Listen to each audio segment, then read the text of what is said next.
Kod na grę otrzymałem od Cenega Polska, jednak nie stanowi on gratyfikacji za ten film. Wszystkie opinie padające w recenzji należą wyłącznie do mnie. Zanim nadejdzie potężna Like a Dragon Infinity Wealth, Sega uraczyła nas mniejszą odsłoną, choć nazwanie tego mniejszą na tle innych gier jest tutaj sporym nadużyciem. Jednak jeśli weźmiemy pod uwagę całą serię Yakuzy, to tak, to najkrótsza odsłona, ale nadal oferująca tyle dobra, że można by obdzielić nimi kilka gier.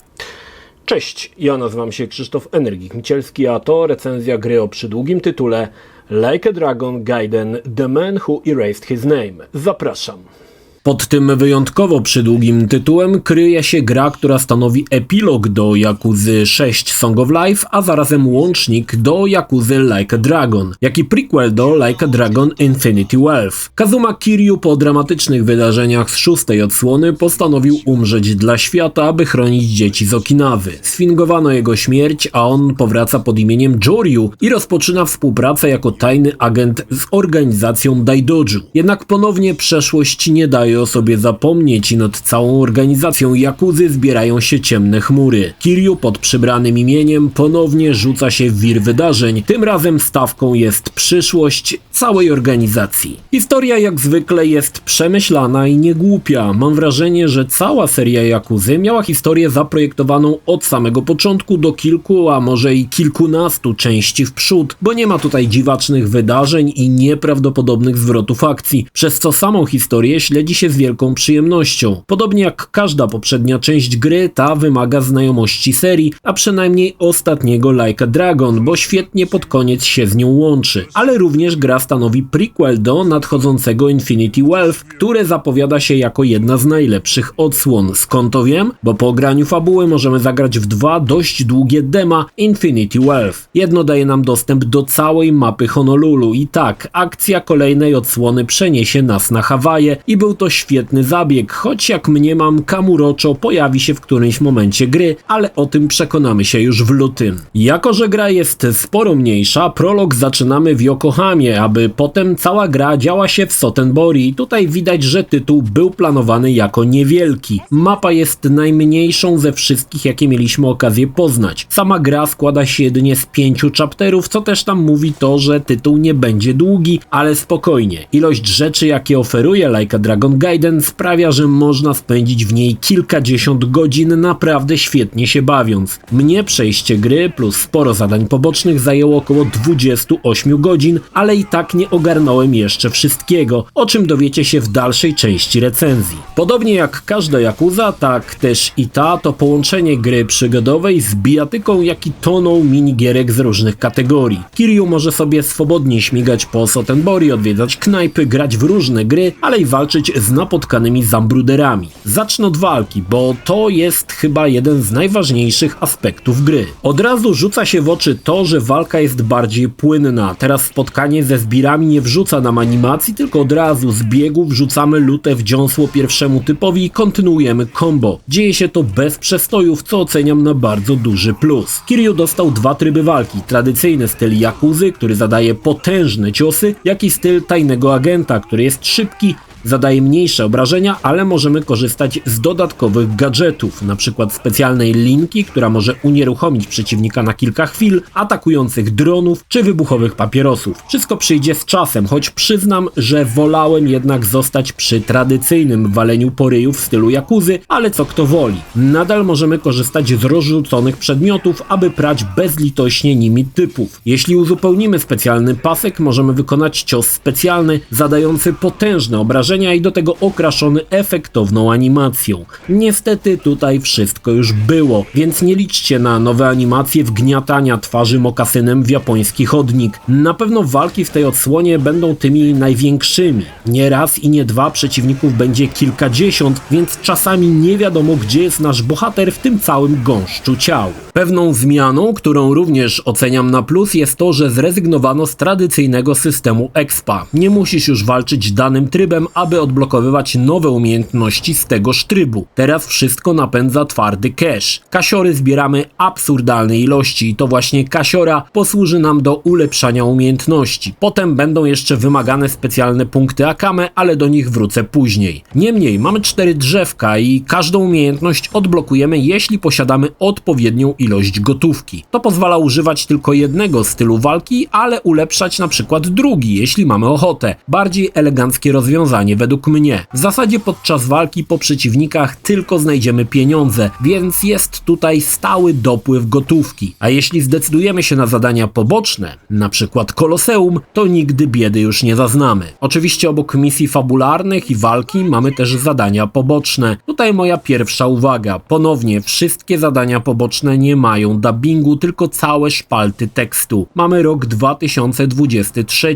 a rozwiązanie rodem z połowy lat 90. raczej nie przystoi tak znanej grze. Ja wiem, że było tak zawsze, ale zawsze być nie musi i może czas przemyśleć tutaj swoje podejście. Większość zadanek jest potężnie przegadana i choć są czasami naprawdę ciekawe, to zabija je brak dubbingu, bo czytanie kolejnych bloków tekstu jakiejś mini historii, która tak naprawdę nie ma absolutnie dla fabuły żadnego znaczenia, zaczyna irytować i nudzi. Zadań jest sporo i niektóre wymagają trochę zachodu. Drugimi zadankami jest pomaganie przechodniom. Te zadania są niezwykle krótkie i polegają na jakimś szybkim rozwiązaniu. Na przykład dać coś komuś ze sklepu albo uratować jakiegoś typa przed zbirami. Te zadanka wykonuje się z przyjemnością, bo całe składa się zazwyczaj z 2 zdań wypowiadanych przez osobę, która chce naszej pomocy. Część tych zadanek jest po to, aby niejako zmusić nas do spróbowania każdej minigierki, typu ktoś chce posłuchać jak śpiewasz albo abyś zdobył jakąś zabawkę z maszyny. Przez co wykonując te zadania ani jedna z dodatkowych atrakcji nas nie ominie. Jeśli podczas walki poturbowało nas potężnie, możemy udać się do knajpki, aby zjeść jakieś świetnie wyglądające danie. Możemy też podczas walki uzdrowić się specjalnymi napojami, które można albo kupić, albo poszukać w specjalnych walizkach rozrzuconych po mieście. Dodatkowo obok walizek mamy jeszcze tradycyjne kluczyki do otwierania szafek. Jednak tym razem kluczyki są poumieszczane nie tylko na ziemi, ale i nad nami. Aby je zebrać, możemy użyć do tego linki agenta. Zanim opowiem o minigierkach, powrócę jeszcze do jednej rzeczy, mianowicie mapy. Wspomniałem, że mamy jedynie Sotenbori, ale w którymś momencie odblokujemy drugą miejscówkę, jaką jest pływające kasyno na ogromnym statku. Choć głównie pełni ono rolę rozrywkową, trochę jak Gold Saucer w Final Fantasy VII, znajdziemy tutaj jedną z najfajniejszych minigier, mianowicie Koloseum. Zatrzymajmy się przy nim przez chwilę. Koloseum daje nam możliwość sprawdzenia się w 4 kategoriach, a każda kategoria ma po kilkanaście walk podzielonych na różne stopnie trudności z najwyższym platynowym. Mogą to być pojedynki 1 na 1, czyli standard, mogą być to pojedynki specjalne, również w formie 1 na 1, ale z jakimiś mocniejszymi bossami. Może to być pojedynek Kiryu kontra kilkunastu przeciwników oraz najfajniejsze Hell Team Rumble, gdzie bierzemy udział w ogromnej naparzance z drużyną liczącą maks 10 naszych sojuszników. Jednak aby do tego dojść, trzeba naszych ziomków zwerbować, wykonując mini zadanka wspomniane powyżej. Potem dobieramy ekipę z dostępnych nam wojowników. Mogą to być typowe mięśniaki, obrońcy czy uzdrawiacze. Jeśli wszystko zostało wybrane, ruszamy na arenę, gdzie obserwujemy starcie dziesiątek postaci naraz. Nasi walczą, padają, uzdrawiają się. Jest tutaj naprawdę duża moc. Za te pojedynki, jeśli wygramy, przytulimy absurdalne ilości pieniędzy plus punkty Akame, ale i zwiększymy również poziom naszych ziomków, bo im dalsze walki, tym nasze ziomki będą padać szybciej, no chyba że odpowiednio ich zawczasu dopakujemy expem. Jeśli chcesz się szybko nachapać pieniędzy, wystarczy powtórzyć kilka walk, za które dostajemy po kilka milionów i już jest pieniądz na ulepszenia. Niemniej, choć Koloseum jest chyba od pierwszej części Yakuzy, w tej zrobiono to najlepiej, bo walki są niezwykle satysfakcjonujące, a i nagrody nieliche.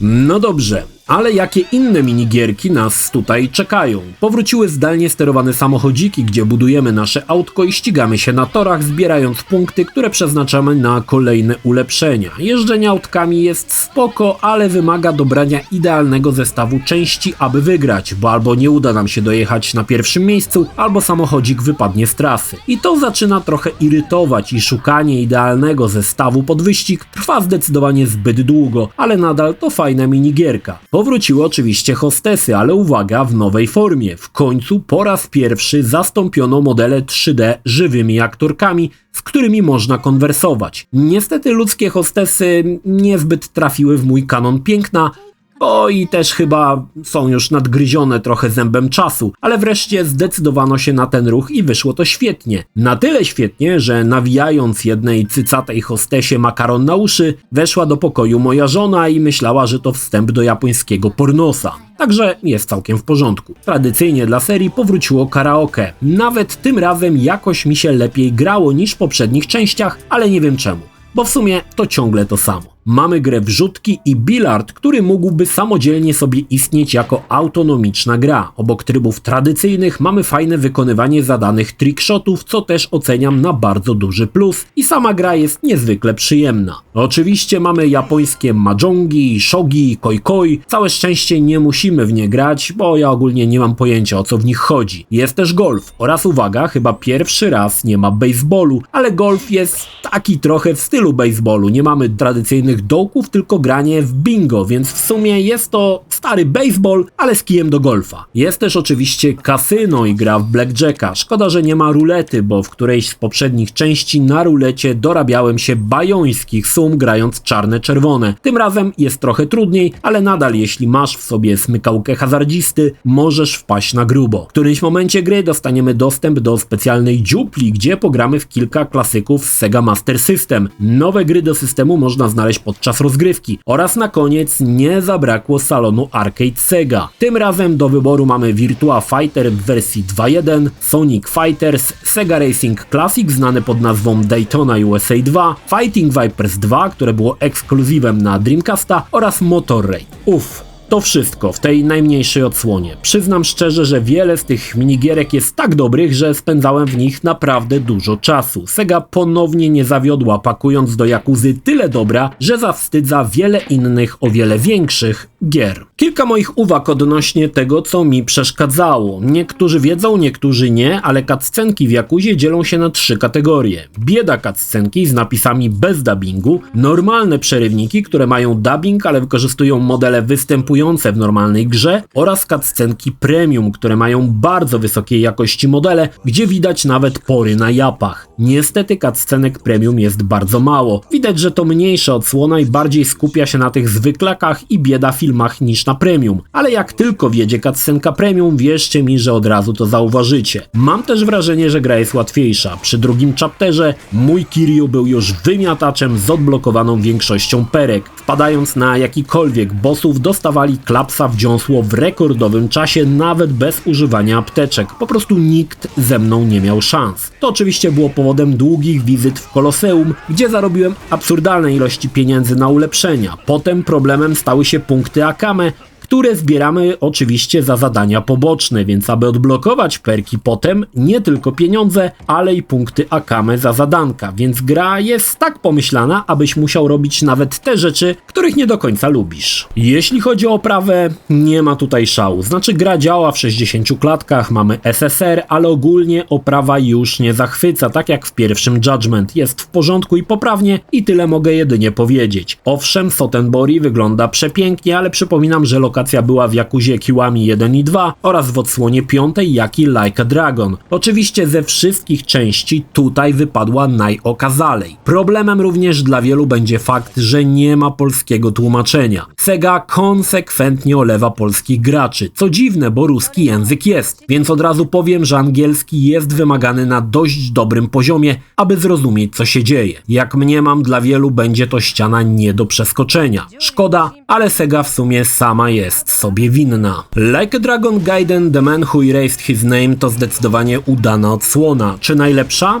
Nie, ale nie obniżająca absolutnie poziomu względem poprzednich odsłon. Dla fanów Kiryu to doskonały powód, aby zagrać ponownie lubianym bohaterem. Fajnie też łączy Yakuzę 6 i Like a Dragon i chociażby dlatego warto w nią zagrać. Kolejny raz Sega dowiozła. Doskonały tytuł dla fanów, których jak wiem w Polsce jest coraz więcej i ta odsłona na pewno was nie zawiedzie. zapowiedzie. To piekielnie dobry tytuł, choć zdecydowanie krótki, ale to nie umniejsza jego wagi i wartości. Jako oddany fan serii od czasów PlayStation 2 śmiało mogę polecić, choć nie zachęcam rozpoczynania od tej odsłony swojej przygody z serią, bo Yakuza to epopeja, która jest rozwijana od pierwszej części i od pierwszej części pewne wątki są kontynuowane, więc zabieranie się za tą część na samym początku nie ma zupełnie sensu. Niemniej jest moc i już czekam na Infinite Wealth, które zapowiada się jako jedna z najzacniejszych pozycji z serii. A The Man Who Erased His Name to była jedynie przystawka, która smakowała co prawda wyśmienicie, więc pozostaje mi tylko powiedzieć: